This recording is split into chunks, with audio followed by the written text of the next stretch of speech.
Baik, Assalamualaikum warahmatullahi wabarakatuh. Selamat pagi, selamat siang, selamat sore, selamat malam, Bu Siwi dan teman-teman Rombel M. Berikut kami dari kelompok 3 akan mempresentasikan mengenai uji normalitas data, homogenitas data, regresi linear sederhana, regresi linear ganda, uji autokorelasi, uji linearitas, uji multikolinearitas, serta uji homogenastisitas. Berikutnya,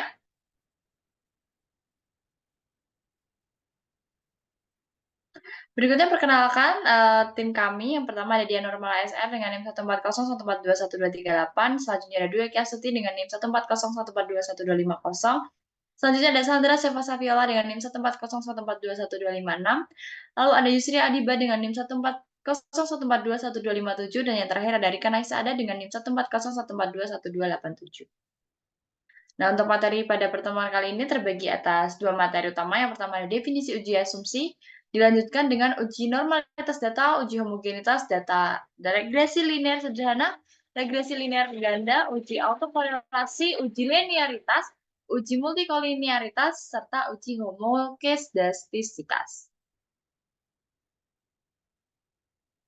Untuk materi yang pertama mengenai uji asumsi akan disampaikan oleh Rika. Baik, terima kasih atas kesempatannya. Berikut definisi uji asumsi. Uji asumsi adalah prasyarat statistika yang harus dipenuhi pada analisis regresi linear berganda yang berbasis ordinary least square atau OLS menurut Sunjono dalam Kasma. Nah, selain itu, uji asumsi adalah analisis yang dilakukan untuk menilai apakah di dalam sebuah model regresi linear OLS terdapat masalah-masalah asumsi menurut Mardiat-Mock. Nah, selanjutnya tujuan uji asumsi. Uji asumsi bertujuan untuk mengevaluasi apakah suatu data yang akan dianalisis dengan metode statistika tertentu telah memenuhi persyaratan dasar atau asumsi yang diperlukan oleh metode tersebut, menurut Fuadi. Nah, pengujian asumsi dilakukan agar nilai parameter modal penduga yang digunakan dinyatakan valid. Selanjutnya, apabila uji tidak sesuai dengan keinginan peneliti, maka hasil yang didapatkan tidak sepenuhnya salah atau invalid. Nah, sebaiknya tidak perlu melakukan manipulasi data dan membiarkan data berjalan dengan apa adanya. Selanjutnya, jenis uji asumsi berupa uji normalitas akan dijelaskan oleh Oki. Nah, pertama ada uji normalitas yang merupakan suatu prosedur yang digunakan untuk mengetahui apakah suatu data berasal dari populasi yang berdistribusi normal atau berada dalam sebaran normal. Nah, uji normalitas ini paling sederhana dapat dilakukan dengan membuat grafik distribusi frekuensi atas skor yang ASDA menurut Usmadi tahun 2020. Selain itu, uji normalitas ini digunakan untuk mengukur data berskala ordinal, interval, ataupun rasio, yang mana pengambilan keputusannya diperoleh jika nilai L hitung lebih dari L tabel, maka hipotesis 0 ditolak. Sementara jika nilai L hitung kurang dari L tabel, maka hipotesis 0 akan diterima. Nah, uji normalitas dapat dilakukan dengan menggunakan uji Kolmogorov-Smirnov dan uji Lilliefors. Selanjutnya, nah, pada uji normalitas data diperlukan untuk menentukan teknik uji statistik pada suatu data, menurut Setiawan 2021. Jadi pada data dengan hasil uji normalitas yang berdistribusi normal ini, statistik ujinya nanti akan digunakan statistik parametrik. Sementara pada data dengan hasil uji normalitas tidak berdistribusi normal, maka statistik yang digunakan adalah statistik non-parametrik. Nah, berikut adalah langkah-langkah yang dapat dilakukan untuk melakukan uji normalitas data menggunakan aplikasi SPSS. Nah, yang pertama kita membuka dulu aplikasi SPSS kita, lalu memasukkan data rekap angket motivasi di disiplin belajar dan hasil belajar. Nah, perlu diketahui bahwa data yang disampaikan hanya contoh, jadi belum data asli. Di situ pada layar gambar yang di kiri adalah data hasil penelitian, rekap skor angket motivasi, disiplin, serta hasil belajar siswa. Nah, kita input satu-satu rekap tersebut pada SPSS ya, dengan sebelumnya X1, X2, dan Y1. Yang mana X1 itu merupakan motivasi, X2 disiplin belajar, sementara Y-nya nanti adalah hasil belajar.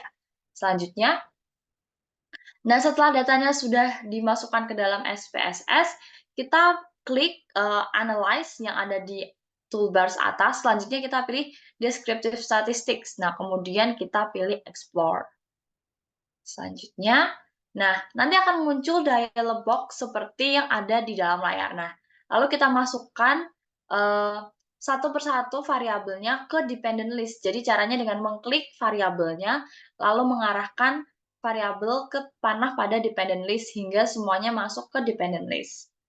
Selanjutnya, nah setelah itu kita klik tombol plots yang ada di dialog box pertama tadi, lalu nanti akan muncul dialog box kedua. Di situ ada factors, level together, dependence together, none. Nah, kita pastikan untuk mencentang normality plots with test, lalu mengklik continue. Selanjutnya, nah nanti akan muncul resume atau hasil dari pengolahan normality plots with test pada kotak dialog. Nah, di atas itu ada case processing summary yang menunjukkan di situ ada N, di situ adalah jumlah sampel yang digunakan. Jadi berapa banyak sampel yang digunakan, ada 15 dan semuanya digunakan, jadi 100% sampel valid untuk diuji tes normalitasnya. Nah, selanjutnya itu di situ ada uji normalitas yang sebelah kiri ada Kolmogorov-Smirnov, selanjutnya ada Shapiro-Wilk. Nah, di sini Kolmogorov-Smirnov itu digunakan pada uji normalitas data pada data dengan jumlah sampel lebih dari 50. Jadi, penggunaan uji Kolmogorov-Smirnov pada data yang bersampel 15 ini tidak dapat dipakai. Yang kita gunakan adalah yang Shapiro-Wilk, yang mana Shapiro-Wilk itu digunakan pada uji normalitas data yang berjumlah kurang dari 50. Selanjutnya, nah, dari hasil tersebut dapat dilakukan proses analisis data untuk menarik kesimpulan atau memberikan interpretasi terhadap hasil uji. Nah, seperti yang tadi sudah disampaikan bahwa Kolmogorov-Smirnov digunakan pada data yang lebih dari 50, sementara Shapiro-Wilk digunakan pada data yang kurang dari 50. Maka kita mengamati yang ada pada Shapiro-Wilk. Nah, suatu data dapat dikatakan berdistribusi normal apabila nilai P atau SIF lebih dari 0,05, baik pada Kolmogorov-Smirnov ataupun Shapiro-Wilk. Nah, dari pernyataan tersebut diketahui bahwa data yang diperoleh berdistribusi normal karena setiap variabel nilai P-nya lebih dari 0,05, sehingga dapat disimpulkan teknik analisis data yang akan digunakan pada penilaian tersebut adalah teknik analisis parametris. Selanjutnya, ada uji homogenitas yang diartikan sebagai pengujian mengenai sama atau tidaknya variansi-variansi dua distribusi data atau lebih. Nah, menurut sejarawan 2021. Uji homogenitas ini dilakukan sebagai bentuk prasyarat dalam analisis independent sample t-test dan ANOVA. Pada kedua analisis tersebut, uji kesamaan dua varian digunakan untuk menguji apakah sebaran data sudah homogen atau tidak dengan membandingkan kedua variansnya. Pada uji homogenitas, jika nilai signifikansi atau p-value kurang dari 0,05, maka dapat disimpulkan bahwa varian dari dua kelompok data atau lebih tidak sama atau tidak homogen. Sementara itu, jika nilai signifikansi p-value lebih dari 0,05, maka dapat disimpulkan bahwa varian dari dua kelompok data atau lebih adalah sama atau homogen. Selanjutnya, kita kembali ke cara mencari homogenitas melalui aplikasi SPSS. Untuk memasukkan data sama seperti dengan tahap yang sebelumnya di uji normalitas. Jadi kita lanjut, perbedaannya slide berikutnya. Nah, slide berikutnya. Perbedaannya di sini, jika tadi kita ke deskriptif statistik, maka sekarang kita turun ke bawah mencari compare means. Nah, setelah itu kita klik one way ANOVA yang ada di pojok bawah. Lalu selanjutnya, lalu nanti akan muncul dialog box. Nah, di sini kita masukkan dependent list dengan satu faktor. Jadi tergantung dependent list-nya ada berapa. Di sini dependent list-nya atau Y-nya ada 1, sementara faktornya ada 2. Jadi kita masukkan satu persatu. Untuk yang tahap pertama adalah Y1X1. Setelah itu, slide selanjutnya, kita klik plots. Nah, lalu nanti akan muncul dialog box yang berikut. Nah, di situ ada descriptive, fixed, random effects, homogeneity, brown forsyth tables. Nah, kita pastikan untuk mencentang homogeneity of variance test, lalu mengklik continue. Selanjutnya nanti akan muncul hasilnya, ada summaries-nya. Nah, di situ, kita perhatikan ada sigma sig di situ signifikansinya 0,308. Nah, selanjutnya, nah tadi kan X1, Y1. Nah, sekarang kita ulangi lagi langkah selanjutnya. Kita ulang dari awal memasukkan X2 ke faktor, sehingga sekarang Y1 dan X2. Lalu kita klik lagi options, selanjutnya. Nah, nanti akan muncul summary yang sama, nah itu di situ signifikansinya 0,937. Selanjutnya, nah dari hasil tersebut dapat dilakukan proses analisis data untuk menarik kesimpulan atau memberikan interpretasi terhadap data hasil uji tersebut. Nah, data homogenitas variabel Y1 terhadap variabel X1 diperoleh bahwa varian data tersebut sama dan homogen dengan perolehan hasil signifikansi p-value 0,308 atau lebih dari 0,05. Sementara itu, hasil data homogenitas variabel Y1 terhadap variabel X2 juga diperoleh bahwa varian data tersebut sama dan homogen dengan perolehan signifikansi p-value 0,937 atau lebih dari 0,05.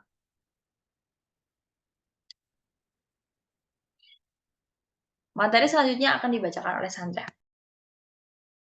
Baik, di sini ada analisis regresi. Yang pertama yaitu istilah regresi pertama kali dikenalkan oleh Galton, yang mana ia melakukan analisis perbandingan tinggi anak laki-laki dengan tinggi badan ayahnya.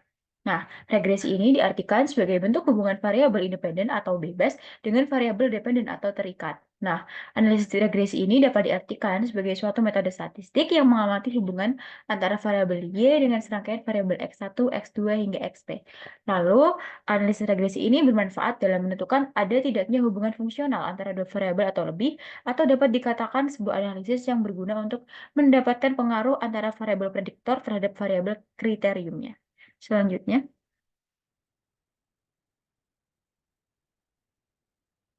nah di sini analisis regresi ini dibagi menjadi dua. Yang pertama itu ada regresi linear sederhana. Nah, regresi linear sederhana yaitu merupakan persamaan yang melibatkan suatu variabel bebas dan suatu variabel terikat. Nah, di sini ada persamaannya, yaitu Y sama dengan A plus B kali X. Dengan Y merupakan variabel kriterium atau variabel terikat, lalu ada X yaitu variabel prediktor atau variabel bebas, lalu ada A bilangan konstan, dan B adalah koefisien arah regresi linear. Nah, persamaan tersebut dibaca dengan regresi X atas Y, artinya regresi X sebagai variabel preditornya atau bebas dengan Y sebagai variabel terikatnya, atau dibaca sebagai regresi Y atas X. Nah, koefisien arah regresi linear ini dinyatakan dengan huruf B tadi, yang juga menyatakan perubahan rata-rata variabel Y untuk setiap variabel X sebesar satu bagian. Maka dari itu, apabila harga B adalah positif, maka variabel Y akan mengalami kenaikan atau pertambahan, dan begitu pula sebaliknya. Di sini nilai A atau intercept yaitu nilai Y pada saat X sama dengan 0, dan B adalah slope yaitu perubahan rata-rata Y terhadap perubahan satu unit X, dan B disebut dengan koefisien regresi yang nilainya ditentukan dari data. Nah, perlu diperhatikan lagi, jika ingin menguji regresi linear sederhana ini, maka pastikanlah sudah melakukan uji normalitas dan homogenitas pada data. Nah, sebuah data bisa berlanjut untuk diuji dengan uji regresi haruslah valid dan reliable. Selanjutnya, nah di sini ada contoh analisis regresi sederhana dengan menggunakan SPSS versi 24. Di sini ada contoh penelitiannya, yaitu data motivasi belajar terhadap hasil belajar matematika siswa kelas 5. Yang mana caranya yaitu yang pertama, pastikan sudah menulis data yang ada di dalam Excel atau dapat mengisi manual sendiri dalam SPSS pada bagian data view. Lalu selanjutnya,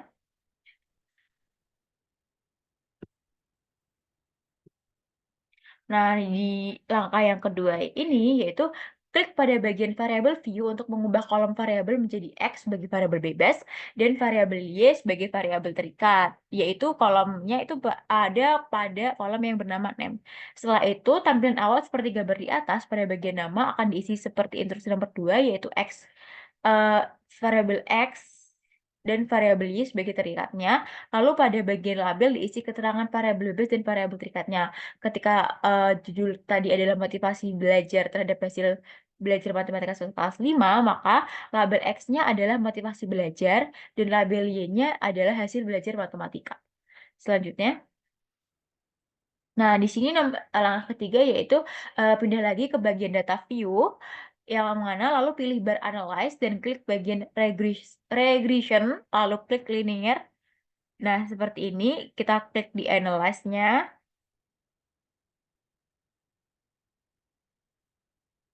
Sebelumnya, nah lalu diklik di linear selanjutnya. Nah, langkah keempat ini, setelah itu, isi bagian variabel dependen dengan variabel Y yang telah diinput, yaitu hasil belajar, dan variabel independen dengan variabel X yang telah diinput, lalu tekan OK.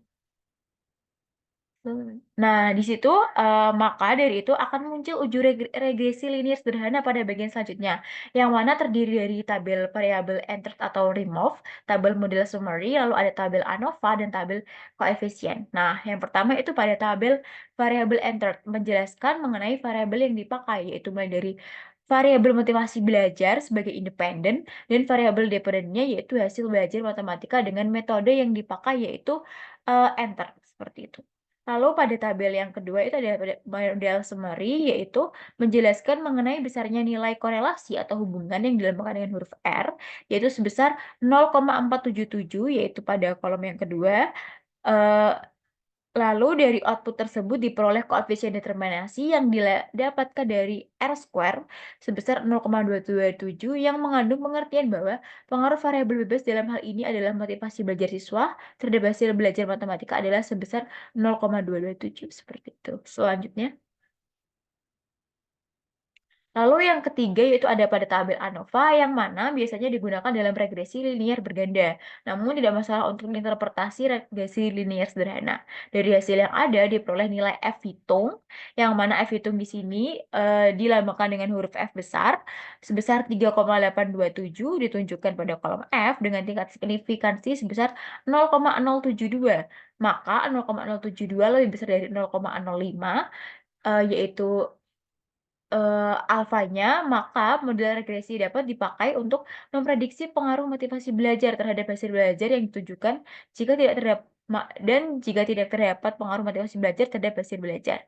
Di sini datanya sebagai contoh, hal ini dikarenakan nilai signifikansi yang lebih besar dari nilai alfa, yaitu nilai signifikansi 0,7 dan nilai alfanya adalah 0,05, sehingga HO diterima yang mana HO-nya adalah tidak adanya hubungan antara motivasi belajar terhadap hasil belajar matematika, seperti itu. Selanjutnya.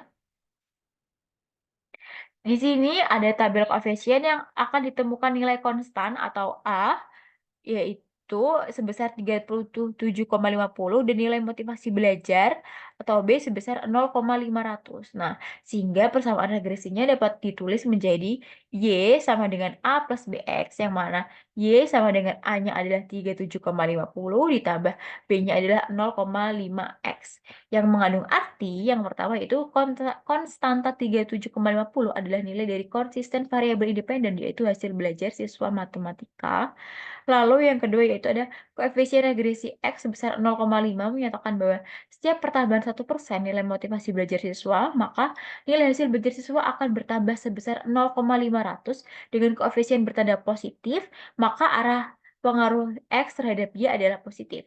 Maka dari itu, dari uji regresi nilai sederhana dapat dikatakan jika variabel X yaitu motivasi belajar siswa tidak berpengaruh terhadap hasil belajar siswa atau variabel Y dikarenakan nilai signifikansi 0,072 lebih besar dari nilai alfa yaitu yang sebesar 0,05. Selanjutnya. Nah, di sini yang kedua yaitu ada uji regresi linear ganda. Di sini adalah analisis untuk meramalkan pengaruh dua atau lebih variabel bebas atau prediktor terhadap satu variabel kriterium atau variabel terikat. Di sini sebelum menggunakan regresi linier ganda, diperlukannya beberapa hal yang harus diperhatikan. Yang pertama yaitu sampel yang harus diambil secara acak dari populasi yang berdistribusi normal, maka dari itu sampel harus berdistribusi normal. Lalu yang ketiga ada data variabel terikat harus berskala, interval, atau rasio. Lalu ada antara variabel bebas dan terikat mempunyai hubungan secara teoritis dan melalui perhitungan korelasi sederhana dapat diuji signifikansi hubungan tersebut. Lalu persamaan regresi yang terbentuk juga harus linear. Selanjutnya, nah di sini uji regresi linear ganda ini memiliki persamaan yang sebenarnya hampir sama dengan uji regresi linear sederhana. Yang membedakan hanyalah banyaknya variabel prediktor atau dilambangkan dengan huruf X. Nah, di sini yang digunakan serta ada 2 atau lebih konstansa yang ada, yaitu B-nya. Nah, sebelum melaksanakan uji regresi linear berganda ini diperlukannya beberapa langkah yang harus dilakukan. Yang pertama yaitu ada uji kualitas data, yaitu uji yang dilakukan sebelum melakukan uji lanjut terhadap data yang diperoleh dari angket atau kuesioner yang dengan rincian sebagai berikut, yaitu yang pertama yaitu ada uji validitas, yaitu ukuran seberapa cermat suatu tes melakukan fungsi ukurannya. Nah, tes ini dikatakan valid apabila dapat mengukur sesuatu dan melakukannya dengan cermat. Uji validitas ini dilakukan dengan membandingkan nilai R hitung dengan R tabel. Lalu ada yang kedua itu ada reliabilitas. Reliabilitas yaitu menunjukkan sejauh mana pengukuran itu dapat memberikan hasil yang relatif sama bila dilakukan pengukuran kembali terhadap subjek yang sama. Nah, reliabilitas ini dapat dilakukan dengan SPSS uji statistik Cronberg alpha yang mana suatu tes dikatakan reliable bila nilai Cronberg alpha-nya ini lebih dari 0,60.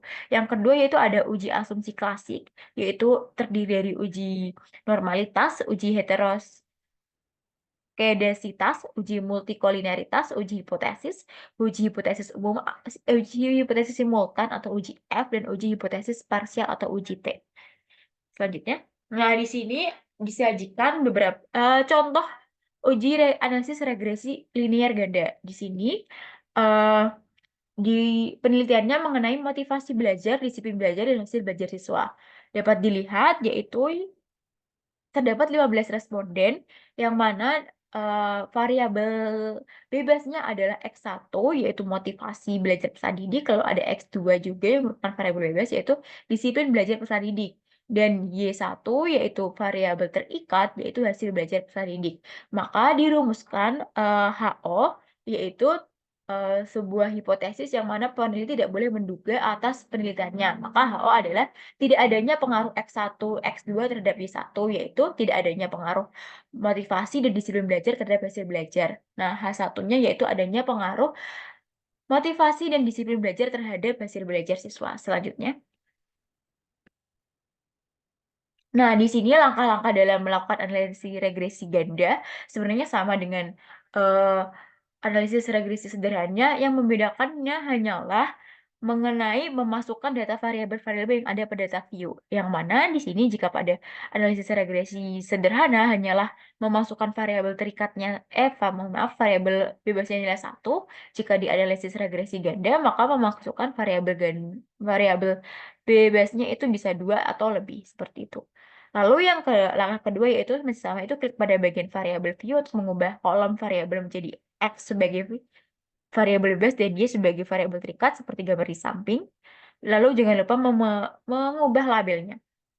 Nah, langkah ketiga yaitu sama seperti tadi, yaitu kembali lagi ke data view dan mengklik analyze, lalu memilih regression dan memilih linear. Selanjutnya yaitu masih sama lagi, yaitu dengan mengisikan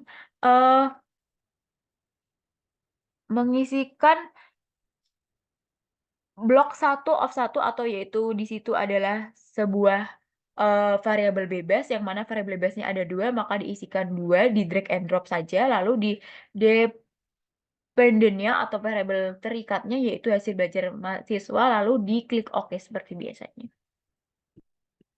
Nah, maka dari itu akan muncul uji regresi linear ganda pada bagian selanjutnya, yang mana terdiri dari tabel variabel enter atau remove, lalu ada tabel model summary, tabel ANOVA, dan tabel koefisien, seperti gambar yang tercantum.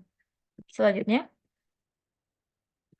Nah, dari data di atas dapat disimpulkan jika persamaan analisis regresi ganda yang diperoleh yaitu Y sama dengan 38,646 ditambah 0,32 ditambah 0,157 dengan artian konstanta sebesar 38,646 mengandung arti bahwa nilai konsistensi variabel hasil belajar sebesar 38,646 lalu koefisien X1 sebesar 0,322 menyatakan bahwa setiap penambahan 1% nilai motivasi belajar siswa bertambah 0,332 lalu ada koefisien regresi X2 sebesar 0,157 menyatakan bahwa setiap penambahan 1% nilai disiplin siswa bertambah sebesar 0,157.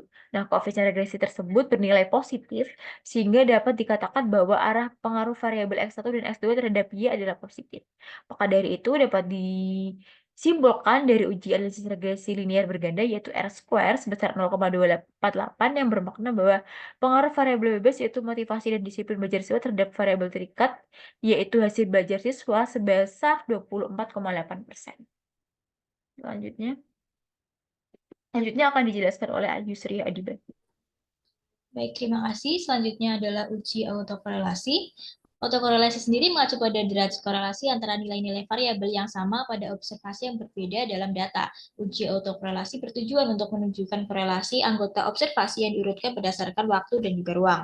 Gejala autokorelasi dapat dideteksi dengan menggunakan uji Darwin-Watson test dengan menentukan nilai Darwin-Watson atau DW di mana uji autokorelasi hanya dilakukan pada data time series atau rutut waktu dan tidak perlu dilakukan pada data cross-section seperti pada kuesioner di mana pengukuran semua variabel dilakukan secara serempak pada saat yang bersamaan.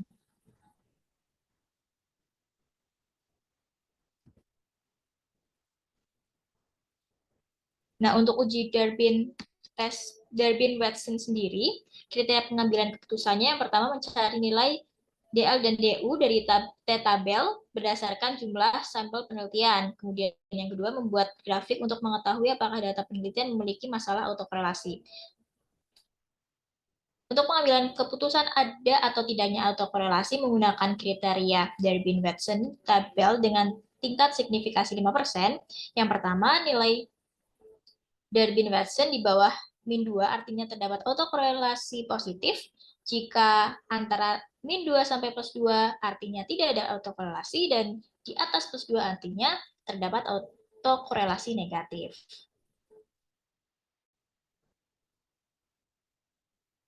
Kemudian untuk uji autokorelasi dengan SPSS, yang pertama bisa masukkan data ke dalam form SPSS, yakni dalam contoh di sini menggunakan data motivasi belajar sebagai X1 dan disiplin belajar sebagai X2 dengan hasil belajar sebagai Y atau variabel terikatnya. Selanjutnya klik menu autokorelasi pada menu regression dengan langkah-langkah analyze, regression, dan juga linear. Yang ketiga, pindahkan variabel Y ke dependent list dan variabel X ke independent list. Setelah itu, pilih box statistik dengan tampak kotak kios seperti gambar di samping. Selanjutnya, pilih Darwin-Watson, kemudian pilih continue, dan akhirnya klik OK. Apabila semua proses sudah dilaksanakan, maka akan muncul output hasil analisis, di mana output terdiri dari bagian termasuk hasil analisis autokorelasi. Berikut ada model summary-nya.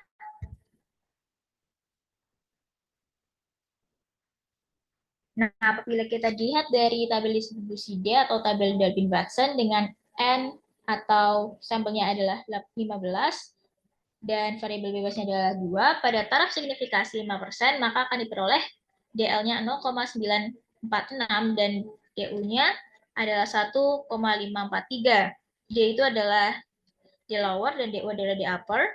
Apabila diperhatikan pedoman penerimaan atau penolakan hipotesis 0, maka yang terpenuhi adalah DU kurang dari D kurang dari 4 min DU karena DU adalah 1,543 lebih kecil dari D yaitu 2,045 yang ada di tabel sebelumnya. Jadi D itu lebih kecil dari 4 min DU juga dengan hasil 2,457. Secara matematis dapat dinyatakan 1,543 kurang dari 2,045 kurang dari 2,457. Jadi sesuai dengan pedoman, kesimpulannya dapat ditarik adalah pada data penelitian di atas tidak terjadi autokorelasi. Kemudian selanjutnya ada uji linearitas. Jadi uji ini bertujuan untuk mengetahui apakah dua variabel mempunyai hubungan yang linear secara signifikan atau tidak. Korelasi yang baik seharusnya terdapat hubungan yang linear antara variabel prediktor atau independen dengan variabel dependennya. Nah, suatu uji atau analisis yang dilakukan dalam penelitian harus berpedoman pada dasar pengambilan keputusan yang jelas. Nah, dasar-dasar dari uji linearitas itu bisa membandingkan nilai signifikansi dengan 0,05 atau 5%.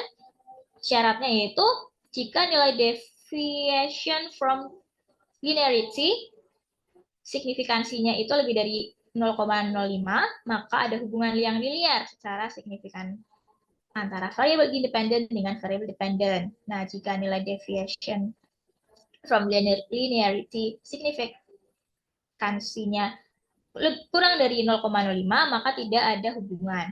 Kemudian syarat berikutnya dengan membandingkan nilai F hitung dengan F tabel. Jika nilai F hitung kurang dari F tabel, maka ada hubungan yang linear.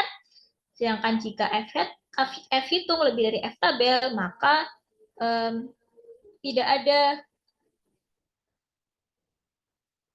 mohon maaf ini ada kesalahan.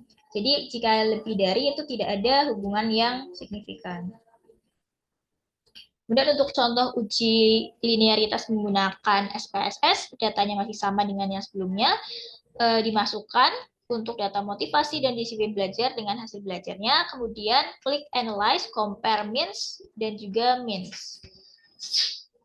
Kemudian muncul kotak dengan nama means, kemudian masukkan variabel X ke kotak independent list dan variabel Y ke kotak ke kotak dependent list. Lalu klik option pada bagian statistik for first layer dan pilih test of linearity, kemudian klik continue.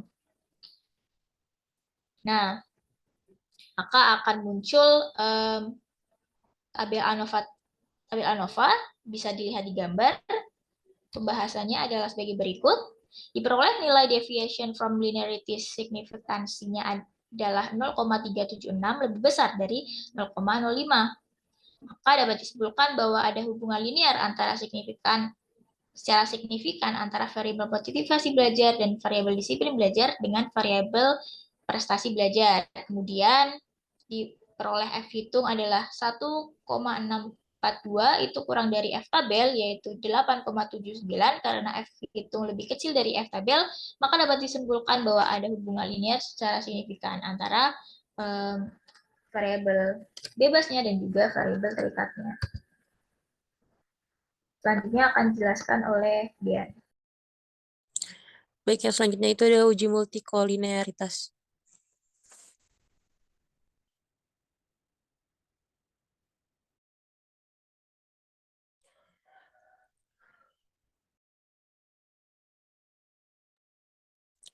Multikolinearitas awal dikemukakan oleh Regner Friis yang mengacu pada tingkat hubungan linear yang sangat tinggi antara variabel bebas dalam model regresi, di mana adanya multikolinearitas dapat mengakibatkan penggunaan model regresi menjadi kurang akurat karena estimasi regresinya tidak stabil dan koefisiennya sangat besar.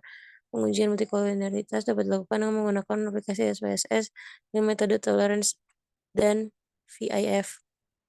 Dengan kriteria jika tolerance dan VIF sebagai berikut. Jika toleransi lebih dari 0,100, 0,100 dan VIF-nya kurang dari 10,00, maka data tersebut tidak terjadi gejala multikolinearitas. Namun jika toleransinya kurang dari 0,100 dan VIF-nya lebih dari 10,00, maka data tersebut terjadi gejala multikolinearitas. Tutorialnya sebagai berikut melalui aplikasi SPSS. Yang pertama itu masukkan data seperti biasa. Lalu yang kedua itu pilih kolom analyze. Yang ketiga pilih regression, lalu pilih linear. Lalu yang keempat itu silakan dimasukkan variabel Y-nya yaitu berupa hasil belajar ke kolom dependent dan variabel X1 dan X2. X1-nya ada motivasi dan X2 yang disiplin belajar. Ke kolom di situ ada block 1 of 1 atau itu independent, lalu klik statistik. Setelah itu hilangkan checklist pada estimates dan model fit, lalu checklist pada kotak collinearity diagnostik. Dilihat pada gambar yang di sebelah kiri, itu tujuannya untuk memunculkan output uji multikolinearitas. Lalu klik continue dan klik OK. Lalu akan muncul hasilnya pada kolom coefficients, di mana kita perhatikan pada bagian coefficients, data motivasi dan disiplin belajar itu sama-sama tidak terjadi gejala multikolinearitas karena toleransinya sama-sama lebih dari 0,100 dan VIF-nya sama-sama kurang dari 10,00 sehingga tentu saja kesimpulannya bahwa data tersebut tidak terjadi multikolinearitas. Lalu yang selanjutnya ada uji homoskedastisitas. Uji homoskedastisitas adalah uji untuk mengetahui apakah varian dari nilai residualnya homogen atau tidak dengan dua hasil, yaitu varian yang nilai dari residualnya itu bisa homogen atau heterogen, di mana harapannya itu residualnya homogen. Nah, kriterianya sebagai berikut. Jika nilai signifikansinya lebih dari alfa, nah alfa itu 0,05, maka varian dari nilai residualnya homogen. Jika nilai signifikansinya kurang dari alfa, maka varian dari nilai residualnya heterogen. Lalu ini uji homoskedastisitas dapat menggunakan SPSS dengan uji Glatzer. Tutorialnya sebagai berikut. Satu, masukkan data seperti biasa. Lalu yang kedua, yang kedua ini ada beberapa tahap, di mana kita harus mencari terlebih dahulu nilai residualnya, kemudian nilai residual tersebut akan diuji homoskedastisitasnya. Untuk uji homoskedastisitas ini hanya menggunakan dua variabel, yaitu variabel X dan variabel Y saja. Untuk bagi nomor 2 yang A itu kita klik analyze, lalu regression, lalu linear. Lalu 2B, masukkan variabel Y ke kolom dependen, itu berupa hasil belajar, dan variabel X kolom independen, itu motivasi, lalu klik save. Setelah itu centang 2C, centang pada bagian unstandardized pada pojokan atas, lihat di gambar sebelah kiri, lalu include di the covariance matrix di pojok kiri bawah itu juga di checklist, lalu klik continue dan klik OK. Setelah itu akan muncul output secara otomatis, namun itu diabaikan saja. Lalu kita kembali ke bagian data view. Lalu akan muncul variabel baru, yaitu dengan nama res_1. Itu namun kita perlu merubah variabel tersebut agar datanya menjadi bernilai absolut atau positif. Dimana itu kan di tabel res_1 itu masih ada yang negatif, ada yang positif. Jadi kita harus membuatnya menjadi positif terlebih dahulu untuk diuji homoskedastisitasnya. Nah, untuk membuatnya jadi absolut, kita klik transform, lalu klik compute variable untuk memuat data yang absolut. Lalu pada 2F, pada bagian di situ akan muncul kolom, lalu pada bagian target variable itu silakan diisi variabel yang akan diuji homoskedastisitasnya. Itu di situ misalkan saya memasukkan itu namanya residual positif. Lalu 2G, pada kolom tersebut masukkan rumus pada kolom numeric expression dengan rumusnya itu ABS underscore res dalam kurung buka, nama variabel yang ingin dibuat absolut, tutup kurung. ABS itu absolut underscore res. Lalu contohnya jika pada kolom yang tadi itu, maka rumusnya menjadi ABS underscore res dalam kurung, buka kurung, res underscore 1 yang tadi nama varian barunya, lalu tutup kurung, lalu klik OK, lalu akan muncul output secara otomatis, lalu abaikan saja dan langsung beralih ke data view lagi. Lalu selanjutnya 2H, itu pada data view akan muncul data baru yang sudah dibuat dan sudah absolut. Atau itu yang tadi sudah kita buat namanya data residual positif, di mana data tersebut yang akan diuji homoskedastisitasnya dengan metode uji Glatzer. Nah, lalu kita ke tutorial nomor 3, di mana setelah dapat data residual positifnya, lalu kita klik analyze, regression, lalu linear. Setelah itu kita ganti variabel. Tadinya awalnya kan variabel Y-nya itu tadinya variabel Y-nya itu kan hasil belajar. Kita ganti variabel Y-nya kita ganti menjadi yang residual positif yang tadi baru kita dapat pada kolom dependen, lalu klik OK. Untuk variabel independennya itu masih sama.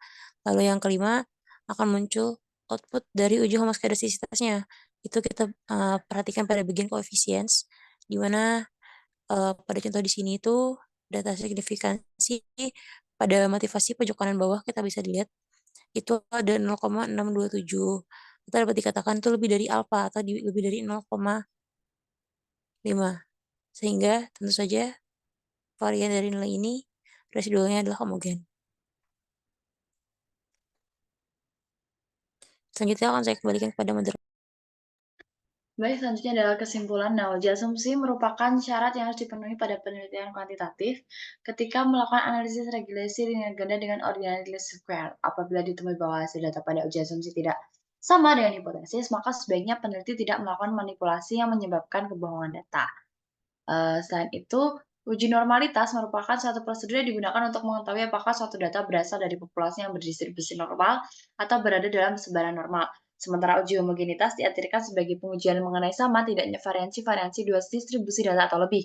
Selanjutnya, uji linearitas sederhana digunakan dalam menguji satu variabel bebas dan satu variabel terikat, sementara autokorelasi mengacu pada derajat korelasi antara nilai-nilai variabel yang sama pada observasi yang berbeda dalam data, yang bertujuan untuk menunjukkan korelasi anggota observasi yang diurutkan berdasarkan waktu atau ruang untuk meramalkan pengaruh dua atau lebih variabel bebas atau prediktor terhadap satu variabel kriterium atau terikat.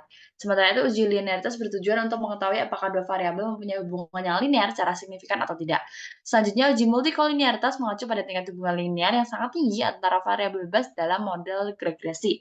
Sementara uji homoskedastisitas adalah uji untuk mengetahui apakah varian dari nilai residualnya homogen atau tidak dengan dua hasil, yaitu varian dari nilai residualnya homogen atau heterogen. Selanjutnya, sekian presentasi dari kelompok kami. Kami mohon maaf apabila terdapat kesalahan. Wassalamualaikum warahmatullahi wabarakatuh.